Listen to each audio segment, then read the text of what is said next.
the challenge of the Yukon. On, King! On, you husky! King, the swiftest, strongest of Eskimo lead dogs, blazes the trail through storm and snow for Sergeant Preston as he meets the challenge of the Yukon.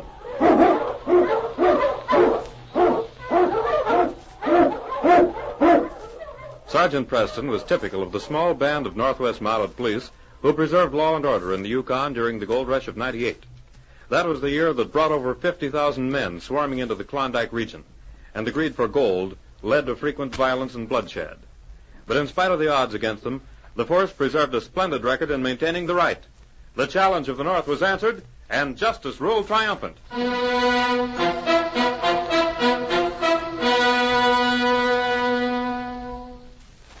Tom Wayne and his sister Mary lived several miles north of Harper City. Inside their cabin, three people faced each other, their voices sharp and tense. You can save your breath, Malloy. I'm not selling out. Tom, I don't know what you've got against me. Never done you any harm. Forget it. I think you're making a mistake, Tom. I'll make that 30,000. I tell you, I'm not interested. At any price. If you weren't so stubborn, Tom Wayne, you'd see Bert's trying to do you a favor. I wouldn't put it that way. Of course, I wouldn't make every man an offer like that. Oh, Bert, I know you're just... He's just trying to buy out one of the richest lodes in the Yukon before we get a chance to turn over the gold. He's not doing anyone a favor, except himself. Tom. You haven't found a nugget in the mine since you bought it. That's no sign gold, isn't there? Suit yourself, Tom. You don't have to worry on that count, Malloy. I aim to. But right now, I think I'll go outside. At least I won't see any skunks and shoes out there. Well... You mustn't take Tom too seriously, Bert. Certainly doesn't think much of me. Oh, that's just Tom's way. Why, there's no more loyal friend on this earth than Tom, if he likes you. And he doesn't like me. He doesn't know you. That's why he feels as he does. I don't care how he feels about me, Mary. As long as you don't feel the same way. You know very well I wouldn't take your part against Tom's for 1 minute if I didn't believe in you. I know. That makes me feel like the luckiest man in the world. Oh, if only your brother... Oh, well. No. Now, don't let that worry you, Bert. I'll talk to Tom tonight and try to persuade him differently. Will you?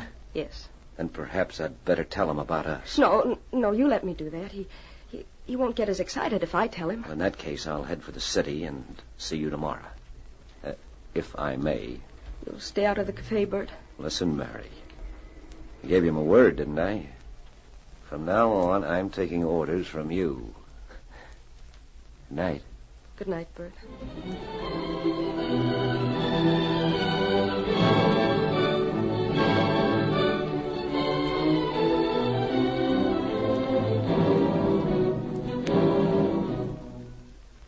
Late that night, as Mary cleaned the supper dishes from the table, Tom reached for his pipe. Supper had been a quiet meal. The strong feeling Tom expressed against Bert Malloy separated them as completely as a wall. Tom. Huh? Tom, I want to talk to you. Yes, I guess I want to talk to you, too.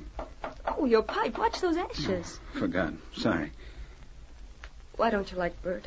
Listen, when you see a mountain lion coming up to your door, you don't open it up to let him in, do you? I feel the same way about that no-good low-down gambler. But he's changed. Not Bert Malloy. Does a leopard change his spots? I tell you, he's known in every gambling hall in the Yukon for a yellow crooked polecat. Tom, I'm going to marry Bert. And another thing,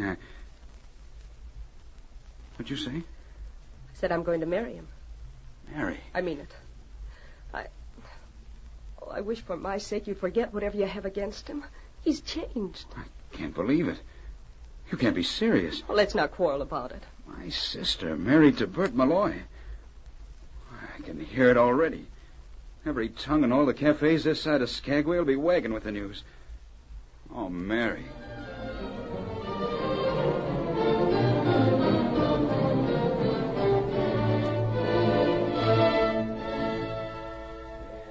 In Harper City, Slim's Cafe attracted every thirsty miner in town.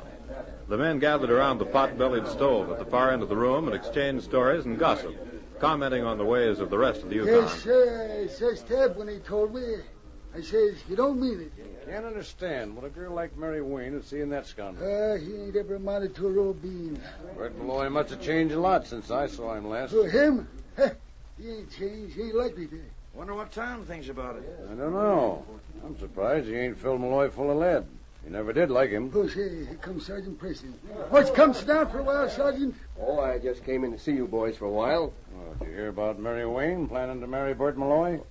Mary Wayne? Yep. Sure is hard to believe, ain't it? Are you sure of that, Tim? Well, ask any of the fellas here. It's all a mistake, if anybody wants my opinion.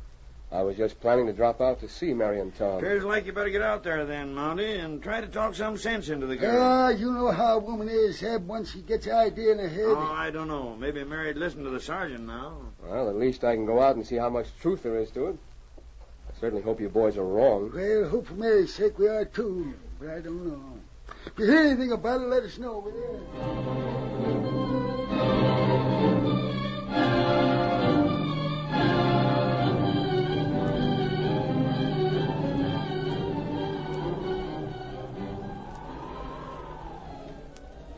A short time later, on the trail toward Tom Wayne's cabin. Yeah? So what do you want me to do about it? I'm going to marry Mary Wayne. So I heard. Then with Tom Wayne out of the way, I'll own the watch fob mine. Say, now I see what you mean. I should have known you're too smart to be serious about anything. But get this, Red. I want whatever happens to him to look like an accident. That mine will be a strike any day now. And I'm going to be the man to turn over the gold. How will I know when to get him? That's your problem. Watch your chance, and then take it. Mush, you huskies! Mush!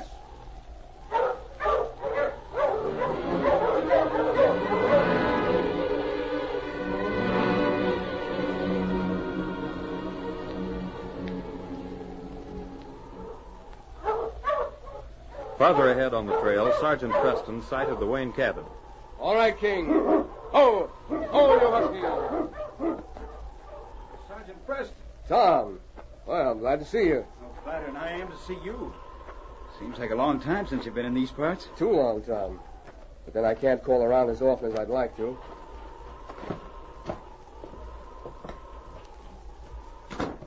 Well, Sergeant Preston, how nice to see you. Just stopped by to say hello, Mary. How are you? Just fine. Glad to hear it.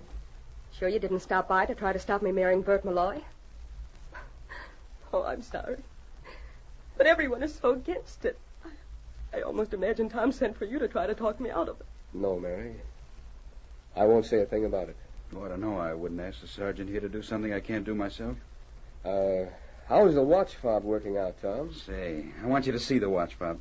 I tell you, that mine's going to turn up the richest strike in this part of the country in a few days. Yes, sir. I want you to see it right now. All right. That mine's Tom's baby, Sergeant. You bet it is. Ready? Yes, indeed. I'll see you in a few minutes. Don't be too long. We won't. If she marries that varmint, he'll break her heart. I can't stop her. You may be going about this in the wrong way. What do you mean? Mary is a headstrong girl. You can't railroad her out of a thing once she's made up her mind. You should try to expose Bert to her. Make her see him as he really is. You think so? Well, maybe you're right. Over this way a bit. This is the entrance. Well, you've got quite a bit of rock piled up here. I'm all ready to go ahead now into the real gold. You look as pleased as a boy with a new present. This means a lot to me. Now, over here. I'm going to blast through here, and that'll be... Tom, look out! Hey! Wow. You're almost pinned beneath those rocks. Can't understand that. Well, as those rocks have been there, none of them ever loosened. Unless...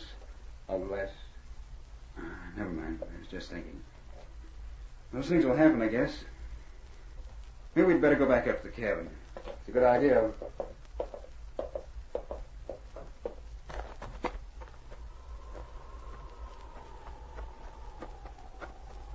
Well, whose sled is that? Where?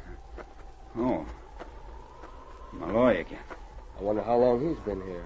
I don't relish a talk with him. We might as well get it over with. Hello, Preston. Hello, Hello, Bert. Oh, you look as if you just... As if I just what? Nothing. What do you know about those rocks falling? Tom, now don't start a fight in here. What rocks? I don't know what you're talking about. Just because you don't like me, Tom, you needn't think I'm here for trouble. I think I'll be going back to town. So soon? Yes. You coming outside with me, Tom? Huh? Oh, sure. So long, Bye, Sergeant.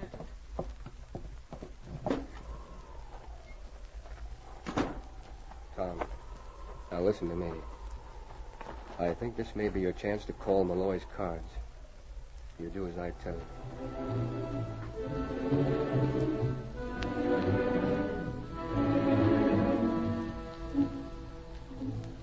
Say, I'll do that. I'll go back inside now. I'm going back down to the mine, Mary. It's getting dark. Yes, I know. And I have some blasting to do. It's pretty dangerous, and I'll feel better if it's finished up. Need any help? No, thanks. Easy enough for an accident to happen with one man handling the job. I won't be long, Mary.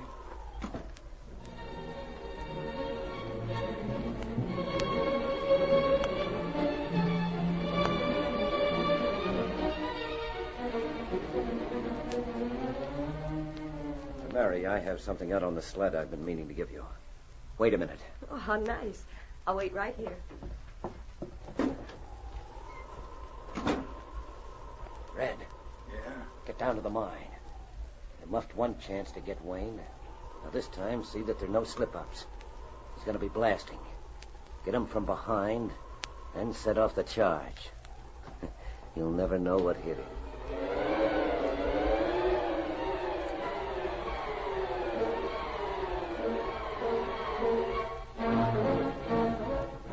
Stealthily, Red crept through the mine entrance.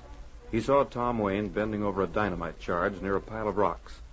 With gun in hand, Red edged closer. Hey, what are you doing here? Put up your hands, Wayne. Put up. What is this, a holdup? No, not a hold-up, a blow-up. You're going up with that dynamite, and nobody will ever know it wasn't an accident. Nobody? You're wrong. Drop that gun, Red. Preston. Yes. You seem surprised. I didn't have nothing to do with it. It wasn't my idea. Honest, it wasn't. And whose idea was it to get me out of the way? Bert's. He wants the mine. It's the truth, I tell you. Honest it is. Come on, Tom. We'll face Bert with Red here. And a charge for attempted manslaughter.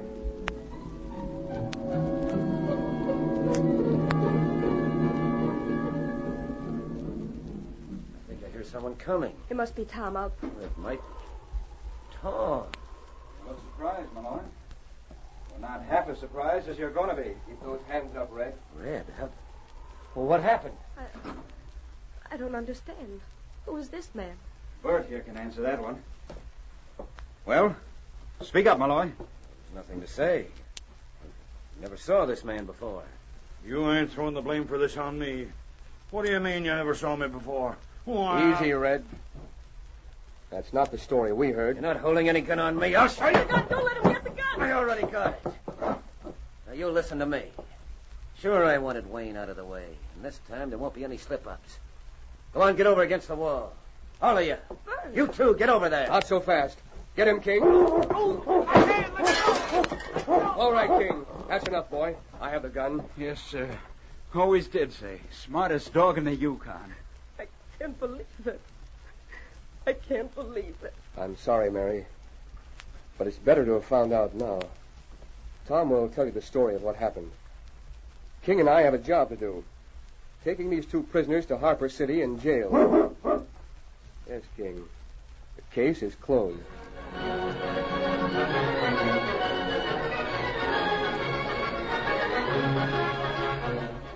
Challenge of the Yukon, a copyrighted feature of the Challenge of the Yukon Incorporated, brought to you every Saturday at this time, originated in the transcription studios of WXYZ Detroit. The characters and events in tonight's drama were fictitious. Bill Morgan speaking. This is the Michigan Radio Network.